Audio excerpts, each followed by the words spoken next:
Hello students, आज हम आपको फिजिकल प्रॉपर्टीज ऑफ ईथर्स के बारे में बताएंगे। फिजिकल प्रॉपर्टीज पर क्वेश्चन बनते हैं और किस तरह बनते हैं और उसके रीजनिंग क्वेश्चन कैंसर उनके आंसर के लिए फिजिकल प्रॉपर्टी का याद करना बहुत जरूरी है। जो बच्चे हिंदी मीडियम होंगे वो हिंदी में लिख सकते हैं और इंग्लिश मीडियम में गए तो लिखेंगे, तो कोई ज़्यादा प्रॉब्लम नहीं है। तो इधर देखिए, फोकस करिए। देखिए, इसमें large difference in boiling points of alcohols and ethers is due to the presence of hydrogen bonding in alcohols. तो ईथर का जो बॉइलिंग पॉइंट होता है वो कम होता है और एल्कोहल का बॉइलिंग पॉइंट अधिक होता है। ऐसा क्यों होता है? क्योंकि एल्कोहल में हाइड्रोजन बॉन्डिंग होती है, जबकि ईथर में हाइड्रोजन बॉन्डिंग की कमी होती है। ईथर में इसलिए ईथर का बॉइलिंग पॉइंट कम हो जाता है, क्यों? हाइड्रोजन बॉन्डिंग नहीं होती है। तो हाइड्रोजन बॉन्डिंग कहाँ पाई जाती है, कब पाई जाती है, कैसे पता लगे? इसके लिए मैंने फोन बताया था आपको। फोन, इधर फोकस करिए। फोन, FON, जिसमें फ्लोरीन, ऑक्सीजन और नाइट्रोजन तीन एटम होंगे, वहां हाइड्रोजन बॉन्ड होगी। लेकिन ईथर में नहीं है। तो ईथर में लैक ऑफ हाइड्रोजन बॉन्डिंग है, इसलिए ईथर का बॉइलिंग पॉइंट कम होता है देन दैट ऑफ एल्कोहल। तो आप लिख सकते हैं कि alcohols having hydrogen bonding while ethers do not. So therefore alcohols have large boiling point या high boiling point than that of ethers. अब देखिए सेकंड में, देखिए पहला पॉइंट ये हो गया। Second, ethers are highly inflammable. Inflammable का बहुत ज्यादा ज्वलनशील, आग बहुत तेजी से पकड़ लेता है। तो ईथर जो है बहुत तेजी से आग पकड़ ले, इनफ्लेमेबल होगा, आग पकड़ लेती है, समझ में? Because of low boiling point. इसका बॉइलिंग पॉइंट लो होता है, वॉलेटाइल नेचर। वॉलेटाइल मीन्स होता है उड़नशील। यार हम उसको एल्कोहल हाथ पर रखें तो वॉलेटाइल नहीं, उड़ेगा नहीं। और ईथर को रखेंगे, जैसे पेट्रोल हाथ पर रखें उड़ जाती है, वैसे ही ईथर उड़ जाती है। क्यों? तो उसका बॉइलिंग पॉइंट कम होता है। तो देखिए, ethers are highly inflammable substance because of low boiling points and volatile nature। volatile माने उड़नशील, बॉइलिंग पॉइंट कम होगा। तो बॉइलिंग पॉइंट कम क्यों है ईथर का?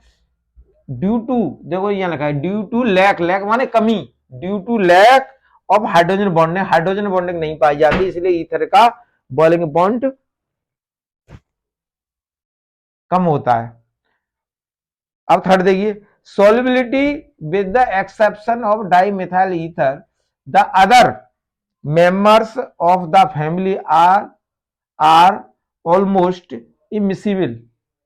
immiscible माने उसमें विलय नहीं होते, घुलते नहीं है विद वाटर, वाटर के साथ नहीं घुलते। तो डाई मिथाइल ईथर जो है वो पानी में घुल जाती है, लेकिन बाकी मेंबर्स नहीं घुलते। और डाई मिथाइल ईथर जो है वो एक्सेप्शन केस है, क्योंकि उसका साइज जो है, कार्बन साइज छोटा होता है, मिथाइल छोटी है, और जैसे साइज बढ़ता जाए इमिसिबिलिटी बढ़ जाएगी, वो घुलनशीलता कम होती चलेगी, कार्बन एटम बढ़ेंगे।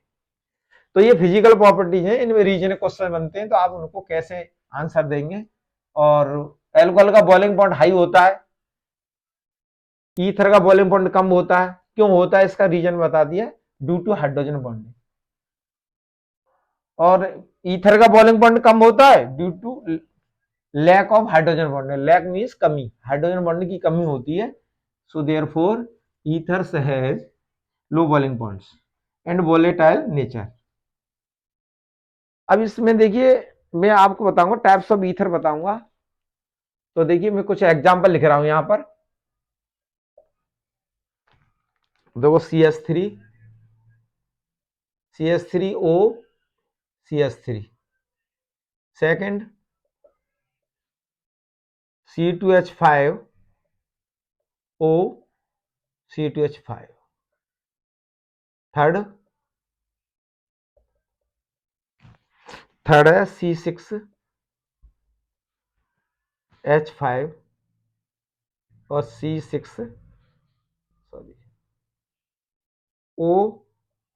C6H5। और इसके बाद CH3O, C2H5। Second example, CH3 O और C3H7, थर्ड CH3O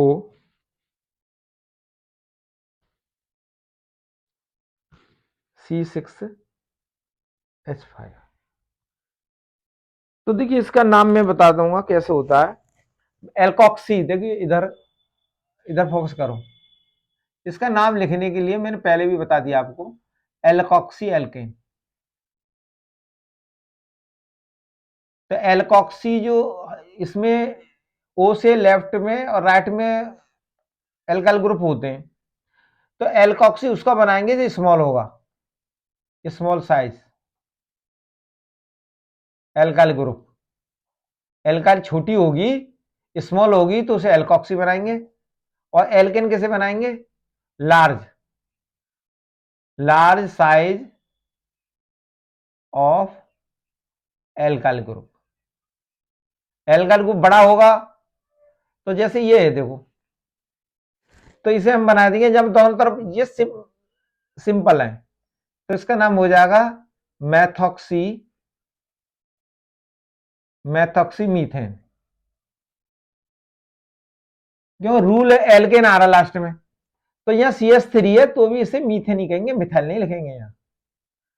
और इसका दूसरा कॉमन नाम लिखेंगे तो di methyl, CH3 CH3 methyl हो गया, कॉमन नाम है di methyl ether.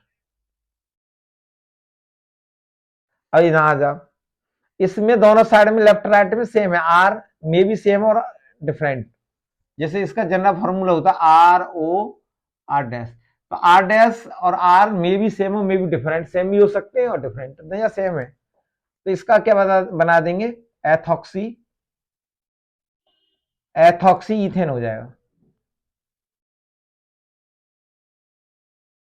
Ethoxy ethane. और कॉमन नाम लिखेंगे तो डाई इथाइल, C2H5 इथाइल होता है, डाई इथाइल ईथर। अब ये फेनॉक्सी, इसमें एक बना दो, ये भी CH से बेंजीन रहेंगे, ये भी बेंजीन रहेंगे, तो ये हो जाएगा फिनॉक्सी। ये एल्केन है तो फिनॉक्सी बेंजीन हो जाएगा, फिनॉक्सी बेंजीन। या दूसरा नाम हो जाएगा di diphenyl ether. Diphenyl ether C6H5 C6H5 ये डाई होता है, वो फिनाइल होता है, C6 फिनाइल, ये भी फिनाइल, तो दो फिनाइल है तो डाई फिनाइल ईथर। अब इसमें इसको कहेंगे सिंपल ईथर्स। देखो इधर लेफ्ट राइट में सेम है, जब लेफ्ट और राइट में R और R डैश सेम होते हैं तो उनको कहते हैं these are simple simple ethers, ये सिंपल ईथर्स है। अब देखिए इधर इसमें लेफ्ट और राइट में अलग अलग होंगे। अब देखो यहां लेफ्ट में CH3 है और राइट में C2H5 है, ये मिथाइल और ये इथाइल। मैंने बताया था कि स्मॉल साइज को ऑक्सी बनाएंगे, इसको ऑक्सी बनाएंगे और इसे एल्केन बनाएंगे, ये ध्यान रखना है। तो ये मैथॉक्सी इथेन हो जाएगा, मैथॉक्सी, और इसको C2H5 को इथाइल को एल्केन बना देंगे तो इथेन हो जाएगा, इथेन। इसका कॉमन नाम लिखेंगे तो लिखेंगे अल्फाबेटिकल, इथाइल पहले आएगा तो इथाइल, इथाइल मिथाइल, एम बाद में आता है, इथाइल मिथाइल ईथर। ऐसे इसमें आ जाओ, इसमें ये छोटा है और ये बड़ा है, तो छोटे को ऑक्सी बनाएंगे अल्कोक्सी, तो मैथॉक्सी हो जाएगा ये, मैथॉक्सी। इधर दिखाई दे रहा है, मैथॉक्सी। और ये प्रोपेन हो जाएगा, प्रोपाइल है तो प्रोपेन, प्रोपेन। और अब अल्फाबेटिकल देख लेंगे, MNO P बाद में आता है, तो इसका कॉमन नाम लिखेंगे तो लिख देंगे methyl methyl propyl propyl ether. तो कॉमन नाम भी हो गया आईपीसी, ये आईपीसी नेम है, और ये ब्रैकेट में जो लिखे हैं मैंने वो कॉमन नेम है। अब इधर आ जाओ, मैथॉक्सी, ये छोटा है ये बड़ा है कार्बन, तो इसे मैथॉक्सी बेंजीन, मैथॉक्सी बेंजीन। यह दूसरा नाम है इसका एनिसोल, एनिसोल। तो ये लेफ्ट राइट ग्रुप जो अलग अलग है, तो these are mixed ethers, these are mixed ethers. तो इस तरह से इसका नॉमेनक्लेचर लिख दे। नॉमेनक्लेचर मैंने आपको पहले भी बता दिया और यहां भी बता दिया है, जिससे आपका रिवीजन भी हो जाएगा और कोई प्रॉब्लम होगी, डाउट होगा वो दूर हो जाएगा। तो इनको अच्छी तरह से आप कॉमन, मैंने आईपीएसी नाम भी बता दी है और ब्रैकेट में इनके कॉमन नेम भी है। आईपीएसी नाम कैसे लिखे जाते हैं और कॉमन नेम कैसे लिखे जाते हैं ये भी बता दिया। तो कॉमन नेम होते हैं उनके ज्यादा कोई रूल नहीं होते, लेकिन आईपीएसी के रूल है, स्टैंडर्ड रूल है। Thank you. अब आपको नेक्स्ट वीडियो में केमिकल प्रॉपर्टीज ऑफ ईथर बताएंगे। तो आपकी प्रिपरेशन ऑफ ईथर हो गई और फिजिकल प्रॉपर्टीज हो गई और नॉमेनक्लेचर हो गई इनका। थैंक यू, धन्यवाद। नेक्स्ट वीडियो के लिए तैयार रहें, केमिकल प्रॉपर्टीज ऑफ ईथर।